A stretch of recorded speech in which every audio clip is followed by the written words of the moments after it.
ഇന്നത്തെ ഈ വീഡിയോയിൽ നമ്മൾ നോക്കുന്നത് വളരെ കുറച്ച് ചേരുവകൾ മാത്രം ചേർത്ത് വളരെ കുറച്ച് ഇൻഗ്രീഡിയൻസ് മാത്രം ചേർത്തിട്ട് എങ്ങനെയാണ് ചിക്കൻ തയ്യാറാക്കുന്നതെന്നാണ്.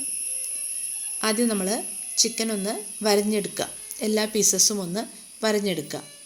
ഇന്ന് നമുക്ക് വേണ്ട ഇൻഗ്രീഡിയൻസ് എന്ന് പറയുന്നത്, ഇതിലേക്ക് വേണ്ട ചേരുവകൾ എന്ന് പറയുന്നത് ഉപ്പ്, കുരുമുളക്, പിന്നെ വറുത്തെടുക്കാൻ ആവശ്യമായിട്ടുള്ള ബട്ടറിൻ്റെ ടേസ്റ്റാണ് ഇന്ന് നമ്മളുടെ ഡിഷിന് ഉണ്ടായിരിക്കുക.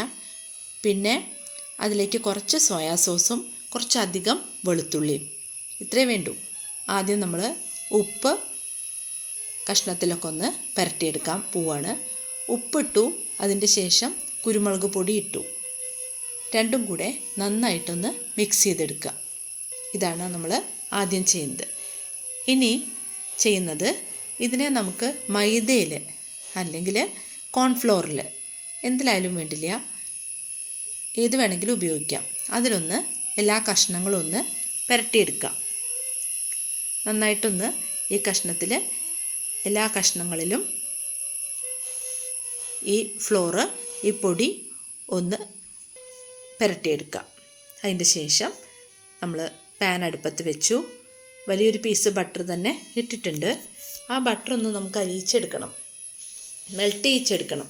ഇപ്പം ചൂടാക്കിയിട്ട് അതൊന്ന് മെൽറ്റ് ചെയ്യാൻ പോവാണ്. മുഴുവൻ മെൽറ്റ് ചെയ്യണമെന്നില്ല, എന്താ വെച്ചാൽ പിന്നെ ചെറിയ ചൂട് വരുമ്പോൾ തന്നെ മെൽട്ടായിക്കോളും. ഇപ്പോൾ കുറച്ചൊന്ന് മെൽറ്റ് ചെയ്യിച്ച് അടിയിൽ ഒട്ടിപ്പിടിക്കാതിരിക്കാൻ വേണ്ടിയിട്ട്, കഷ്ണം ഇട്ട് കഴിഞ്ഞാൽ ഒട്ടിപ്പിടിക്കാതിരിക്കാൻ വേണ്ടിയിട്ട് നമ്മൾ എന്ത് ചെയ്യാണ്, ഒന്ന് ചൂടാക്കിയെടുത്തു. എല്ലാ ഭാഗത്തേക്കും ഒന്ന് അതിൻ്റെ ഓയിലാക്കി ബട്ടറിൻ്റെ. ഇനി നമ്മൾ ചെയ്യാൻ പോണത്, നമ്മളുടെ ഓരോ പീസസും അതിലേക്ക് മെല്ലെ മെല്ലെ വെച്ച് കൊടുക്കുക. ഫ്ലെയിം കുറച്ച് വെക്കണം. അങ്ങനെ എല്ലാ പീസും നമ്മൾ അറേഞ്ച് ചെയ്യണം ഇതിൽ.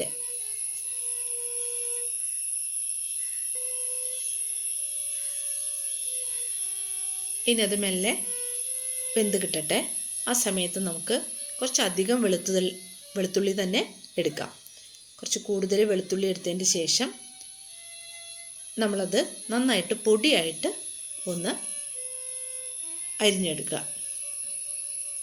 അല്ലെങ്കിൽ നമ്മളിങ്ങനെ ഈ രീതിയിൽ അതിനെ ചെറിയ കഷ്ണങ്ങളാക്കിയാലും മതി. ഒരു ചോപ്പർ ഉണ്ടെങ്കിൽ നമുക്ക് സുഖമായിട്ട് വളരെ നൈസായിട്ട് അത് അരിഞ്ഞെടുക്കാം. നമുക്ക് തിരിച്ചും മറിച്ചും ഒക്കെ ഇട്ടിട്ട് നന്നായിട്ട് തന്നെ വേവിച്ചെടുക്കാം. വളരെ എളുപ്പത്തിൽ നമുക്കിത് ചെയ്യാം. പിന്നെ ഇൻഗ്രീഡിയൻസും വളരെ കുറച്ചേ വേണ്ടൂ, ബട്ടർ വേണമെന്ന് മാത്രം. ഇനി ബട്ടറല്ല, ഓയിലിൽ നമുക്ക് ചെയ്തെടുത്താലും കുഴപ്പമൊന്നുമില്ല, ഞാൻ ചെയ്യാം.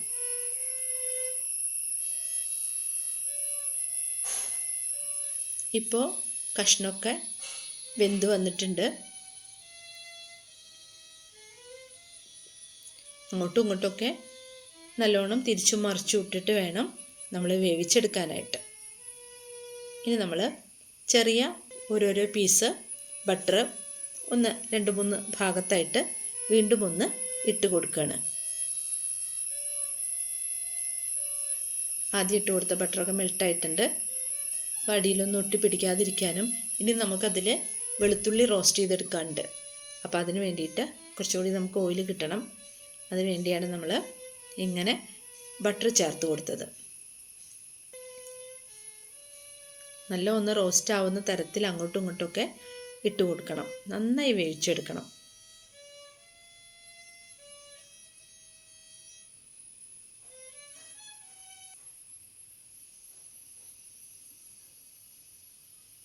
ഉൾഭാഗമൊക്കെ നന്നായിട്ട് തന്നെ വെന്ത് കിട്ടണം.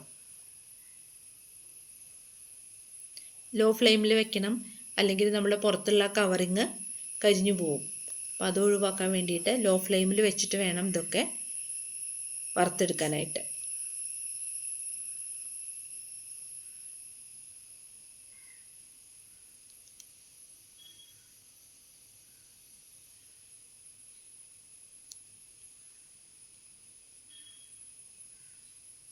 ഇപ്പോൾ ഏകദേശം നന്നായിട്ട് വെന്ത് കിട്ടിയിട്ടുണ്ട്. ഇനി ഈ പീസസൊക്കെ എടുത്തിട്ട് ഒന്ന് സൈഡിലേക്ക് മാറ്റി കൊടുക്കുക. ഇതേ പാത്രത്തിലേക്ക് തന്നെയാണ് വേറൊരു പാത്രം ഉപയോഗിക്കേണ്ടതില്ല. ഈ പാത്രത്തിൽ തന്നെയാണ് നമ്മൾ വെളുത്തുള്ളി വഴറ്റിയെടുക്കുന്നത്. നന്നായിട്ട് റോസ്റ്റാക്കി തന്നെ എടുക്കണം. വെള്ളം നിറക്കെ പോയിട്ട് നന്നായി റോസ്റ്റായിട്ട് തന്നെ വെളുത്തുള്ളി കിട്ടണം.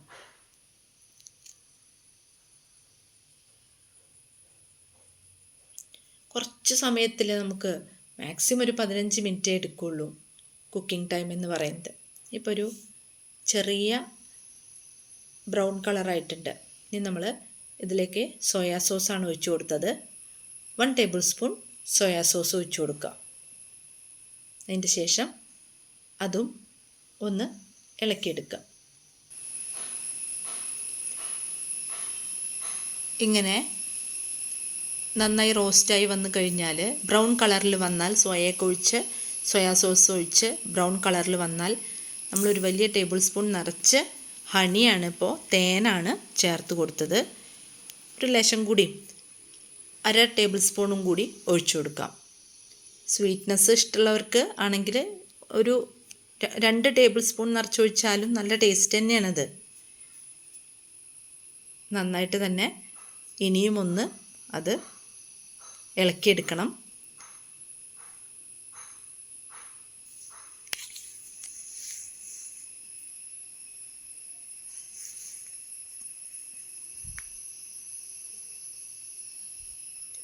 ഇനി നമ്മൾ എന്താ ചെയ്യണമെന്ന് വെച്ചാൽ, വറുത്ത് വെച്ചിട്ടുള്ള ചിക്കൻ പീസസ് സൈഡിൽ തന്നെ ഉണ്ടല്ലോ, അതിനെ ഈ ഒരു ഗ്രേവിയിലേക്ക് മെല്ലെ ഇട്ട് കൊടുക്കുക. നന്നായിട്ട് പുരട്ടിയെടുക്കുക. വളരെ നന്നായിട്ട് ഈ ഒരു സോയാ സോസും ഹണിയും അതുപോലെ വെളുത്തുള്ളിയും എല്ലാം ചേർന്നിട്ടുള്ള ആ ഒരു സോസിൽ കിടന്നിട്ട് നമ്മുടെ ചിക്കൻ പീസസ് നന്നായിട്ട് ഉള്ളിലേക്കൊക്കെ ആ ഒരു ടേസ്റ്റ് പിടിക്കണം. കുറച്ചൊക്കെ എടുത്തിട്ട് അതിൻ്റെ മുകളിലൊക്കെ നല്ലോണം തേച്ച് പിടിപ്പിക്കുക. ലോ ഫ്ലെയിമിൽ തന്നെ ഇടണം, ഫ്ലെയിം കൂടരുത്. ഏറ്റവും ലോ ഫ്ലെയിമിൽ തിരിച്ചും മറിച്ചും വീണ്ടും ഇട്ട് കൊടുത്ത് അതിൻ്റെ ഉള്ളിലേക്കൊക്കെ ഈ ടേസ്റ്റ്, ഈ ഒരു ഫ്ലേവർ എത്തിക്കുക. നമ്മളുടെ പണി ഏകദേശം കഴിയാറായിട്ടുണ്ട്. ഇനി നമുക്കൊന്ന് ഇതിലേക്ക് കുറച്ച് ലീഫി വെജിറ്റബിൾസ്, അതായത് നമുക്കിപ്പോൾ ഒന്നുകിൽ സെലറി ഉപയോഗിക്കാം, അതുപോലെ ഒണിയൻ ലീവ്സ് ഉപയോഗിക്കാം. അതൊക്കെ ഇതിലേക്ക് ചേർത്ത് കൊടുക്കാം.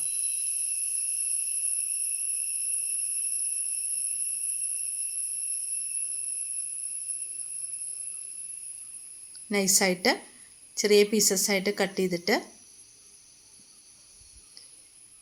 ഈ ലീവ്സൊക്കെ അതിലേക്ക് ചേർത്ത് കൊടുക്കുക. ഇലകളൊക്കെ തന്നെ അതിലേക്ക് ചേർക്കാം.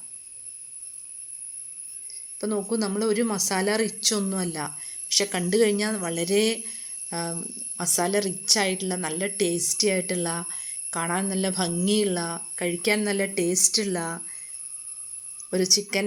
ഇത് ശരിക്കും നമുക്കൊരു മെയിൻ ഡിഷായിട്ട് തന്നെ അത് ഉപയോഗിക്കാം. സൈഡ് ഡിഷല്ല, നമുക്കിതൊരു മെയിൻ ഫുഡായിട്ട് തന്നെ ഇത് ഉപയോഗിക്കാം. വളരെ ടേസ്റ്റാണ്. കാണുമ്പോൾ തന്നെ നമുക്കത് അറിയുന്നുണ്ട് അല്ലേ?